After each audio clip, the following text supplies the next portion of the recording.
The moment I realized how invisible I really was happened on a Tuesday night just after midnight, standing in a marble lobby that smelled like money and disinfectant, holding a mop while a room full of executives argued about how their company was dying. Without noticing, I was there at all. I wasn't supposed to matter in that building. I was the night janitor, the guy who emptied trash cans and wiped fingerprints off glass walls. People looked through me like I was part of the furniture, and honestly, most days I let them. You learn how to disappear when the world decides you're small. But that night, the empire above me was burning, and I was the only one who knew how to put out the fire. Let me rewind a bit. My name's Ethan Cole. Before I was pushing a yellow cart through office hallways, I used to be a systems engineer. Cybersecurity. The kind of job where one wrong line of code could cost millions. I was good at it too. Awards, patents, the whole thing. Then my wife died suddenly, and life did what it does best. It kicked me while I was already on the ground. I walked away from my career to raise our son, Noah. No backup plan, no safety net. Bills don't care about grief, though, so I took the only work that fit my schedule. Nights, cleaning offices, staying invisible. That's how I ended up working in the headquarters of Virion Dynamics, a tech giant run by a woman named Claire Hawthorne. She was legendary. Cold, brilliant, the kind of CEO people feared and admired in equal measure. She had clawed her way to the top and didn't apologize for the blood on her hands. To her, I was just background noise, until the night her world collapsed. I was mopping the executive floor when I heard shouting from the corner office.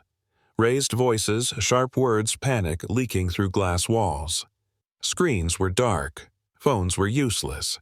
People were sweating through $1,000 suits. I tried to keep my head down. That was the rule. But then I saw the message glowing on one of the monitors as someone stormed past. Data integrity compromised. Systems irrecoverable. My stomach dropped. This wasn't some basic attack. This was surgical. Internal. Someone knew the architecture, someone had keys. Claire was standing in the middle of the room, arms crossed, jaw tight, trying not to let the fear show. Her entire company, a merger worth billions, was set to finalize in less than 12 hours. Without those systems, it was over. I hesitated. Every instinct screamed at me to stay quiet. Janitors don't interrupt CEOs. Janitors don't save empires. But I thought about Noah. About the nights I told him everything would be okay while having no idea if it would be. About how unfair it felt to be underestimated, dismissed, overlooked. So I cleared my throat. I think this wasn't ransomware, I said softly. The room went silent. Every head turned toward me like I'd just spoken out of turn in church. Claire looked at me annoyed, exhausted. "Excuse me. This was an internal breach," I said. "Your backups weren't locked. They were wiped. Whoever did this had long-term access." Someone laughed. Another executive muttered, "Get him out of here." Claire didn't laugh. She studied me. Really looked at me. "And you know this how?" I swallowed. "I used to work in cybersecurity." You could feel the skepticism hit the air like static.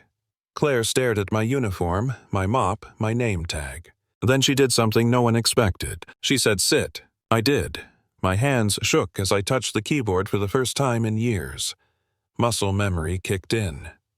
Logs, access trails, timestamp anomalies. The room faded away. 30 minutes later, one of the dark screens flickered back to life. Then another. By dawn, the core systems were stable enough to save the deal. No one cheered. No one clapped. They just stared at me like I had broken the rules of their universe. Claire walked over slowly. Who did this? I leaned back, someone on the inside. That was the beginning of the war. By morning, I wasn't a janitor anymore. Claire announced I was heading internal security. Overnight promotion. Full access. Full authority. The building buzzed with resentment. Whispers followed me down hallways, especially from Lucas Reed. Lucas was the company's chief technology officer. Young, polished, brilliant on paper, and furious that a nobody with a mop had just stepped into his territory. He cornered me outside the server room later that day. "Enjoy the spotlight," he said, smiling without warmth. "It won't last." I smiled back. Neither do secrets. For days I worked non-stop, fixing vulnerabilities, tracing the breach, living on coffee and adrenaline. At night, I went home and tried to be present for Noah even when my eyes burned and my hands shook from exhaustion. Then I found it, a back door buried deep in the code, planted months earlier. Clean, elegant, too elegant. It led straight to Lucas, but something felt off. He was arrogant, not careless. Digging deeper, I followed the money.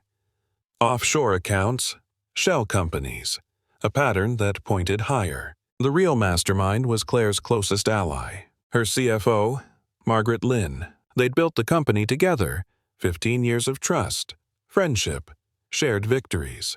Margaret had been bleeding Virion, slowly weakening it from within so a rival firm could swoop in and buy the remains. When I brought the evidence to Claire, she didn't react at first, just stared at the screen unmoving. Then she whispered, I never saw her. We set a trap, fake transactions, hidden access points, one final test. Margaret took the bait. On camera, on record, confessing to everything. The arrest happened that night. News broke by morning. Stocks dipped, then stabilized. Claire held a press conference and told the truth. All of it. People called her brave.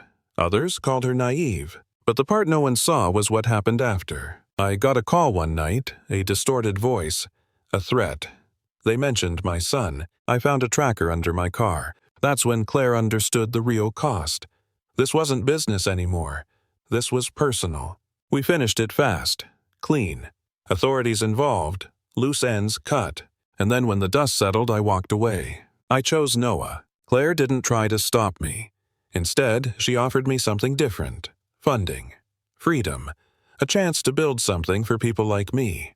The overlooked, the underestimated, the forgotten. That's how the Atlas Second Chance Lab was born. We trained people with gaps in their resumes.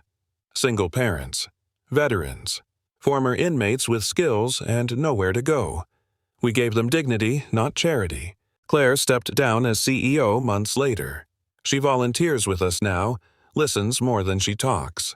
Sometimes we sit and watch Noah teach other kids how to code explaining things with a patience I wish the world had shown me sooner. People ask me if I regret speaking up that night. Not even for a second. So here's my question to you. If you were in that room, would you have listened to the janitor? Have you ever been judged before you were known, or guilty of doing the judging yourself? Tell me what you think. Argue with me. Share your story. Because sometimes the person who saves everything is the one everyone forgot to see.